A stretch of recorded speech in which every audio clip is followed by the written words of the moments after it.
Rick. Here. John. Here.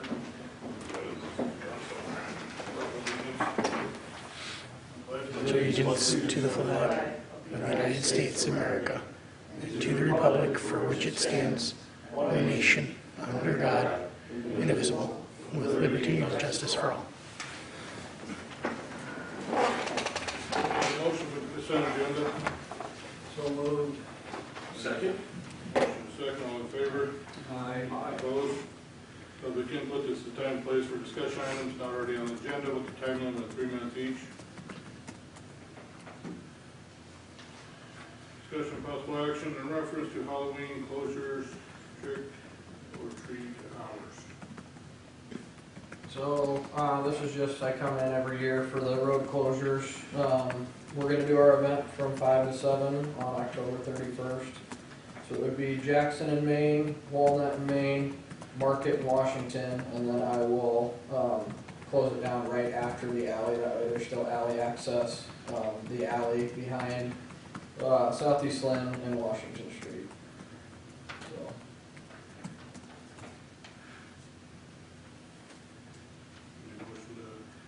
Make a motion. Got a motion to a second. Second. All in favor? Aye. Opposed? Discussion of possible action in reference to approval of urban renewal report. So this is one of my yearly reports that is required to submit to the state before December 1st. You'll notice it looks pretty simple yet this year. None of the new stuff has gone into place until after July 1st. The amendment that we updated for Elite Stone. So this is just the projects from last fiscal year and the monies brought in and brought out in the report that we have to approve and submit to the state. If anybody has questions, I'm happy to answer them. Any questions? Any motion? Motion. A motion to a second. Second. All in favor?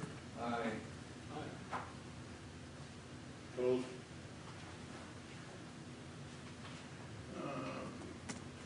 Maggie Berger with Spear Financial to review Lisbon tip obligations. Thank you very much for having me this evening. I'm Maggie Berger with Spear Financial. We do this once a year. I'm going to run through the tip and debt report. Christina, do they have a copy of it, or do I need to share a screen or anything? They have a copy. Wonderful. So our light colored pages, like our light red, we'll call them, maybe a pink colored page. This outlines our general obligation debt that is outstanding. The city has just the 2020 general obligation debt outstanding. We tell you the amount that was issued, the issue date.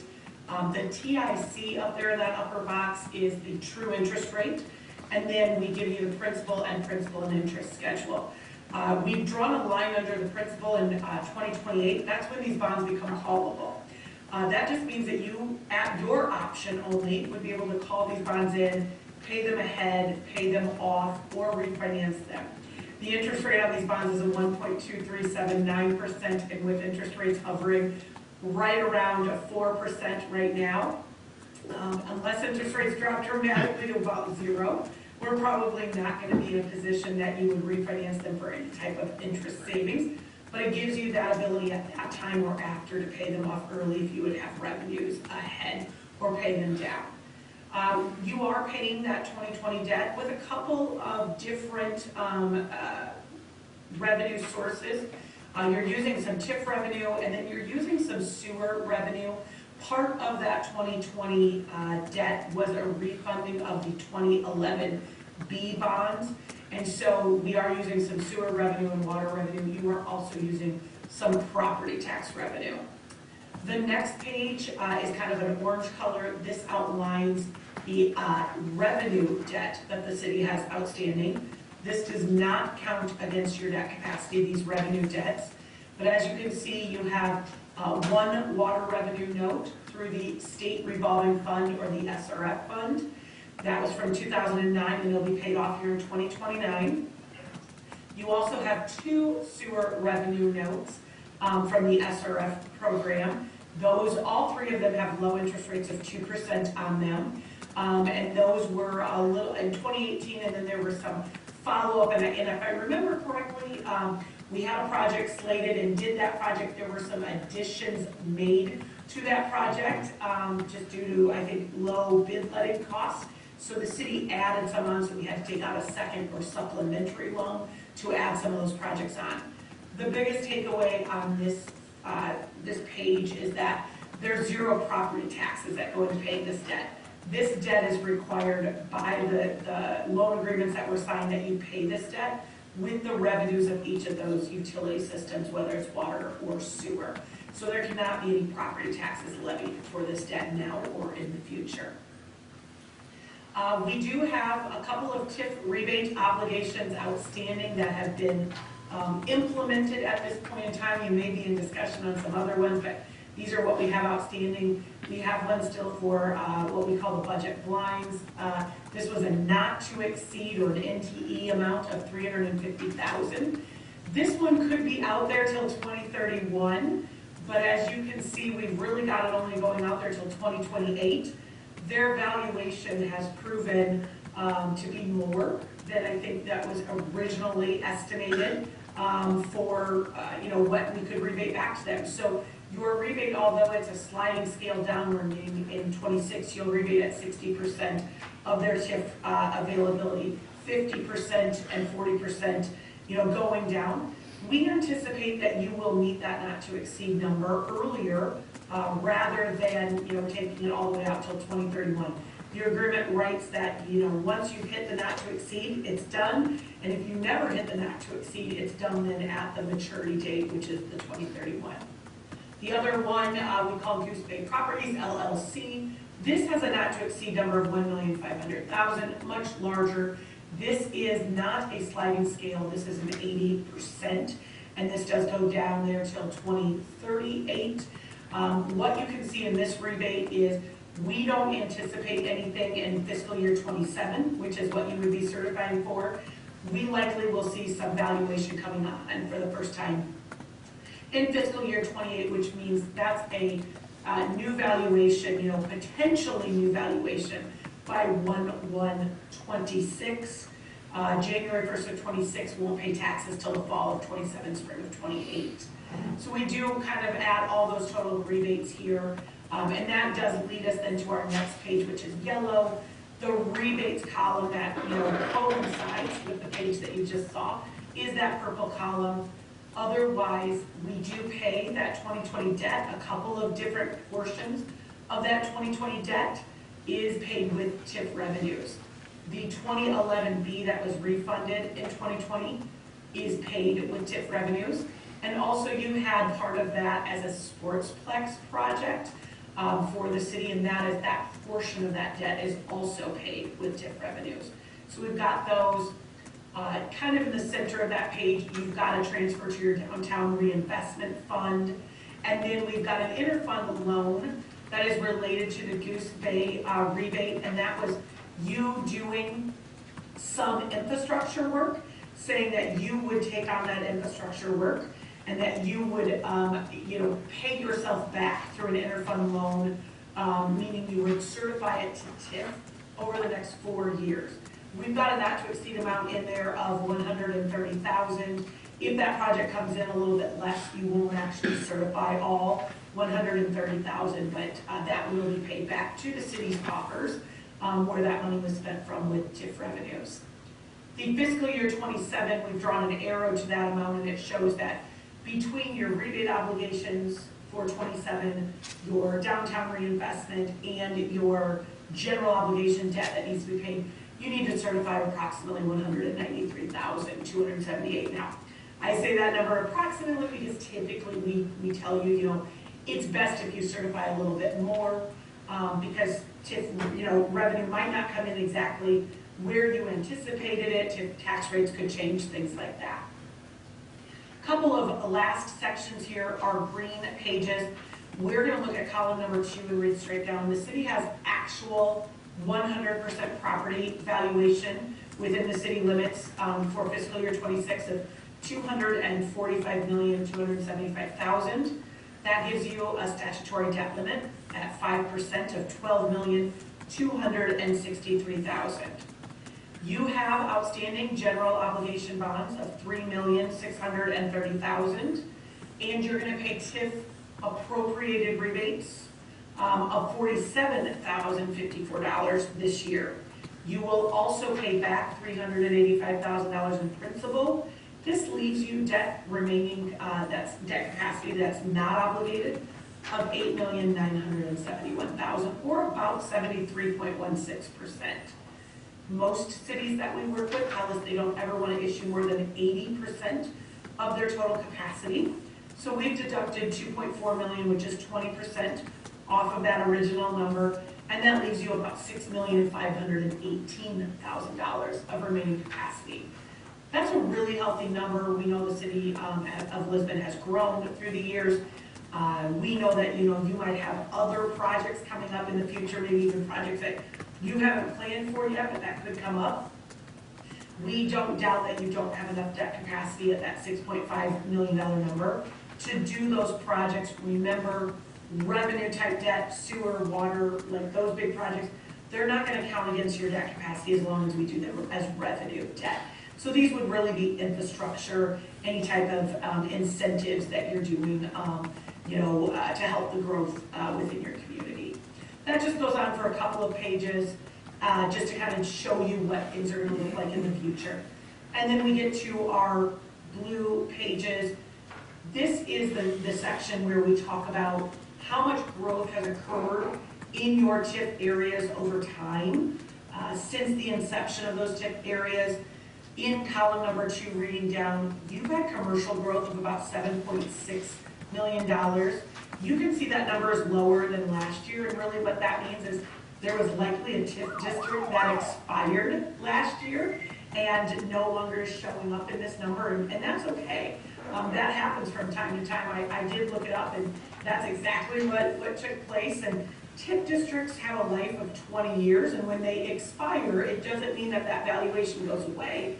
It means that that valuation just rolls back into the valuation that the city, the county, and the school all fairly equally, we'll say, collect regular taxes on, and it's just no longer showing up in your TIF receipts. You also have industrial property growth of about $3.3 million, just a small amount of property, personal property and ag, and then again, a pretty nice size number of residential, $23,727,000. That is down from the $62 million number from last year. Again, most of that rolled off because that one TIF district expired. And so again, we track that in a spreadsheet that we have. We know that that's the cause of why there was a decrease in valuation.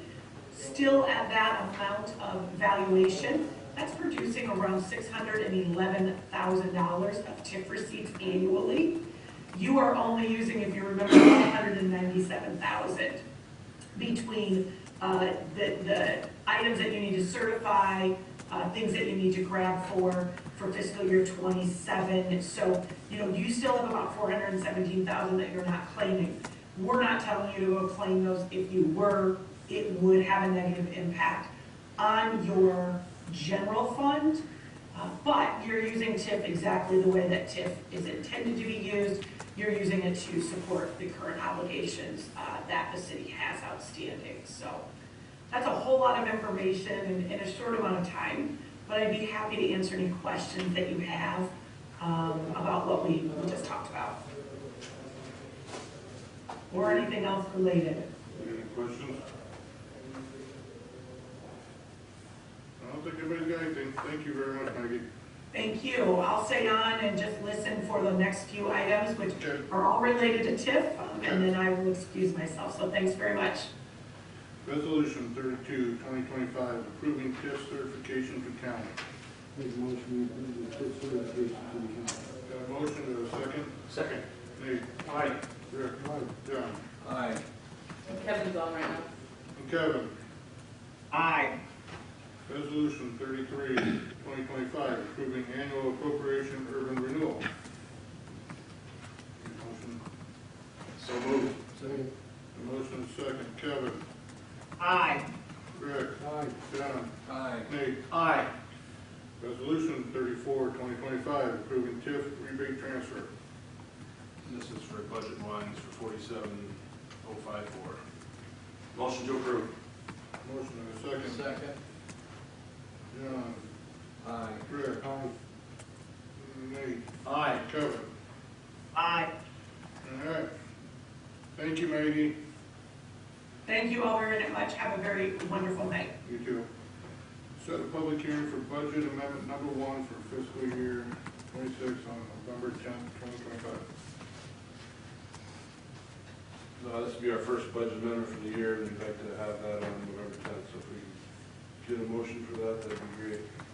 Motion to approve. A motion and a second. Second. All in favor? Aye. Aye. Opposed? Correspondent, council appointment intent notice. So this is the requirement for the county, the election office. It's in your packet, it's just due to the vacancy.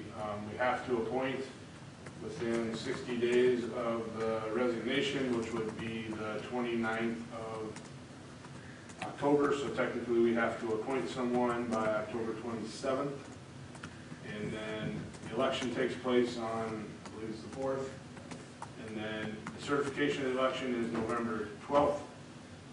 And then whoever wins the election write-in, they would have to be sworn in from 10 days past the certification date. So there is one individual that I received a letter, email from that wants to be appointed. So if there's anybody else, please make sure that they get that to me before the next meeting, and then it goes before you and you guys decide.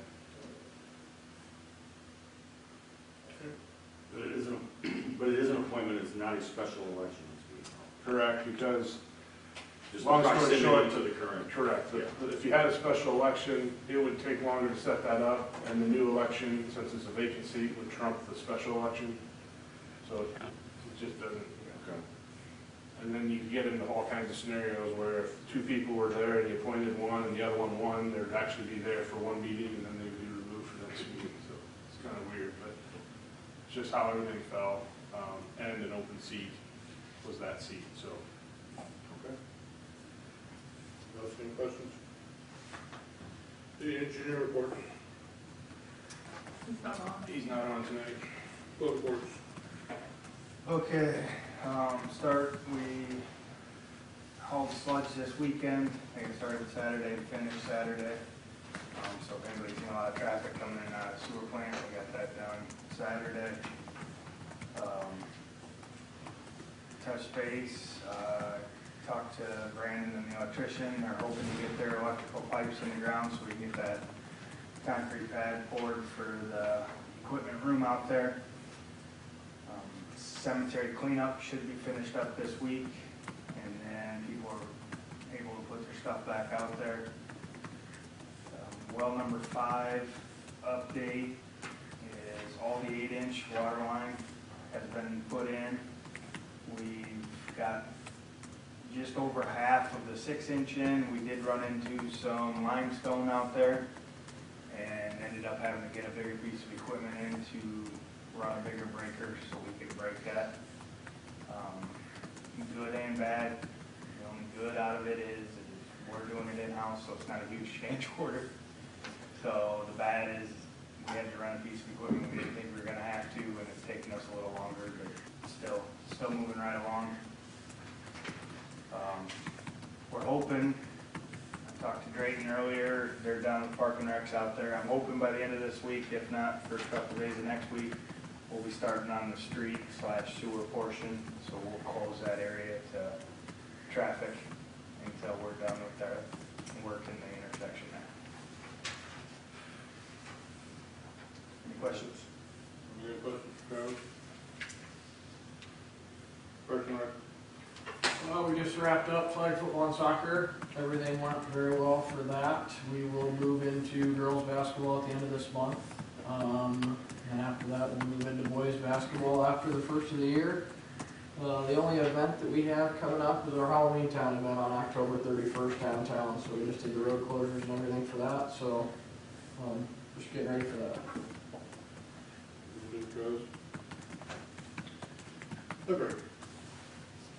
So the the shelving installation happened today, and Travis and everybody on the Public Works team did the demolition and was hugely helpful with that.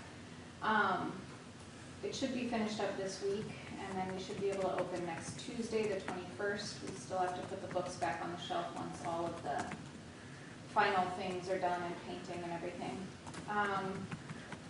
We do have a couple of events next week. We've got Amazing Iowa. We have an author coming to speak on Tuesday the 21st at 11. We have a Czech beer bar crawl at 6 p.m. on Thursday, October 23rd.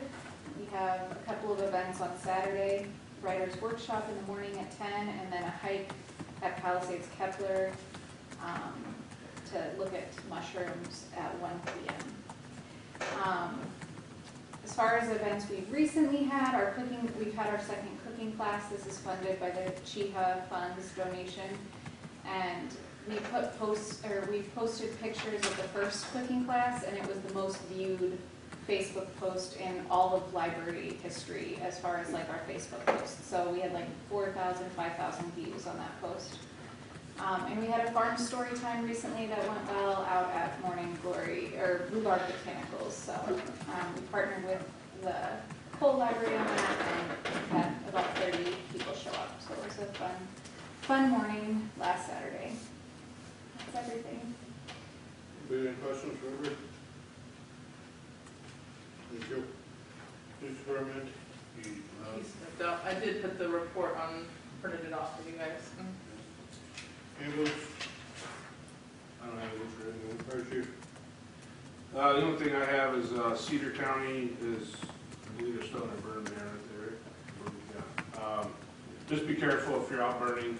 Lynn County, Johnson and Jones are not under a burn ban, but this time of year with everything so dry, there's been a lot of fires. So just be extra cautious with that. That's all I have. Anybody think fire chief? Several footing inspections and building inspections have been going on. I've assisted Lynn County Building with residents on North Jackson Street. One issue's been mitigated for one residence, and now it's up for sale. And then we're still working with the other homeowner on the other one. Mount Vernon City Administrator and I were asked to be on the interview panel for the PD officer interviews, so those have been conducted. Sports complex, Travis touched on it, but the plan is when they start to cut that intersection out to put in the sewer for the well 5, we're going to close off 3rd Avenue and Walnut Street. I know that was something that the neighborhood really appreciated, especially in the wintertime, so we don't have kids out there doing donuts and what have you and flying through there in the wintertime. Also, the fine grading by the contractor has been completed for the ball fields, and the sub-drain system, the main line has been installed on both fields. So you probably see them out there working. I don't know how long they're going to go through the construction season, but like Travis was saying, our electrician's going to get out there, put in some lines before winter, get the conduit in the ground, hopefully. I'll be going with our insurance agent to Ankeny at the end of the month for our city risk management meeting through EMC. Kryberg Extension, we're going to be putting some stop signs up there. So that's going to be on a future meeting just to get approval for that. We're looking at a 3-way stop there at Myers Drive and Kryberg.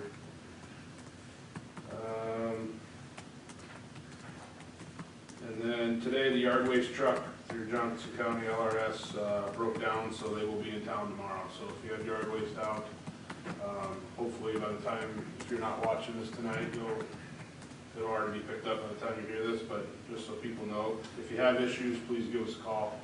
That includes garbage. One nice thing with their trucks now have cameras, so the office can go back and view if they actually did stop or what the issues were. So that's all I have tonight. What are you going to do for city administrator? Christina? I will be out of the office Wednesday through Friday at the IMF World Conference this week. And other than that, the only other report I have left for the year is the annual financial, which I'm about 50% of the way through. Anything for Christina? Nate? I don't have anything tonight. Rick? Just a good, quick update on the Dolly Park Imagination Library.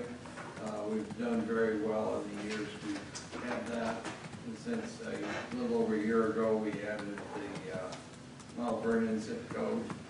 And we've got a goal of around 270 kids to be signed up by the end of the year. We're close to that.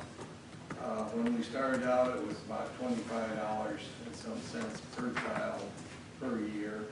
And it's now $31 per child per year.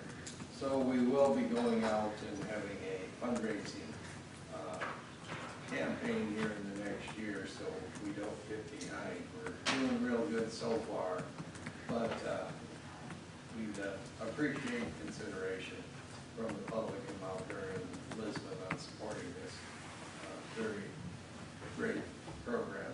That's all I have. Kevin? Nothing. I got nothing. Ranger?